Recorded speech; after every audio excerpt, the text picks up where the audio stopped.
Hello, Lynda Kenny here. Are you someone that ever experiences self-doubt or anxiety? Well, I'm here to tell you that's okay, and you should never feel guilty about that because most of us do experience self-doubt, even the most confident people. I get anxiety, for instance, doing videos like this. I worry about how I look. Do I look old? Is my hair okay? What clothes I've got on, all those kind of things can cause anxiety and create self-doubt. So I want to share 4 things with you that I've learned as a high performance coach that will help you overcome self-doubt. The first thing is how to reframe your confidence. Now, you probably go through times where you tell yourself you're not good enough, I haven't got the confidence, and what you need to do is to reframe that and actually, give yourself some credit for the things that you've already done.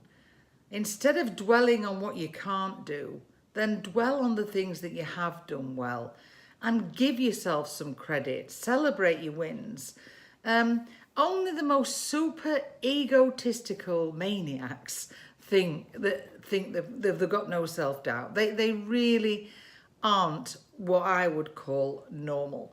You're okay to be normal and have self-doubt. It's absolutely a natural feeling to have. Even the most confident speakers that you probably watch on webinars and trainings and television, for instance, I think if you read some of the things they say, they will all say they got nervous and had doubts about themselves before they got on stage. But you have to start thinking a little bit differently and start telling yourself that you can figure it out. Because if you think about the things that you've done in your life, I am certain that you will find things that you figured out and come through the other end. And if you decide whenever you have some self-doubt, tell yourself that you will figure it out. I mean, years ago when I was actually in the, getting divorced and I was feeling at rock bottom and my ego was on the floor, I wondered how I'd get through it.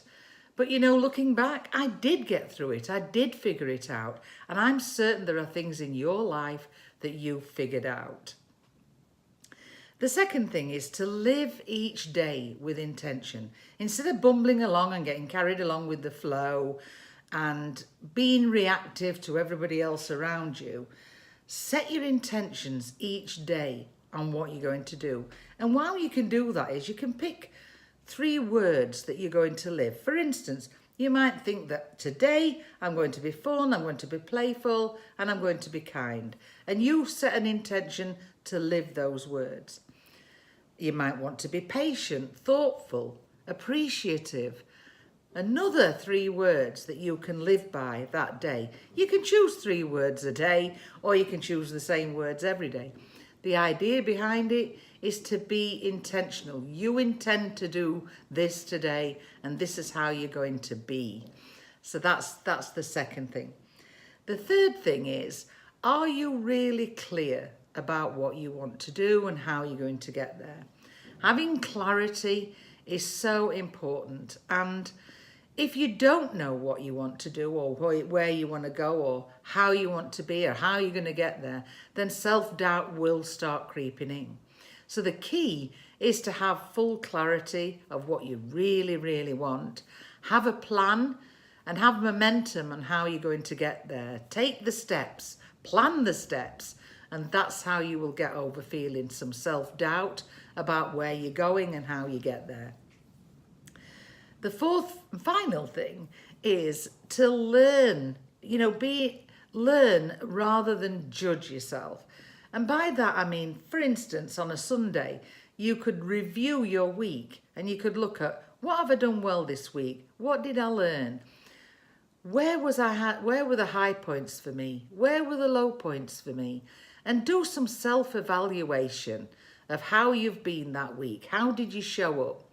And that way, you can plan for the following week on what you want to do better than last week or not. But being reflective and self-evaluating yourself is a good way to plan ahead.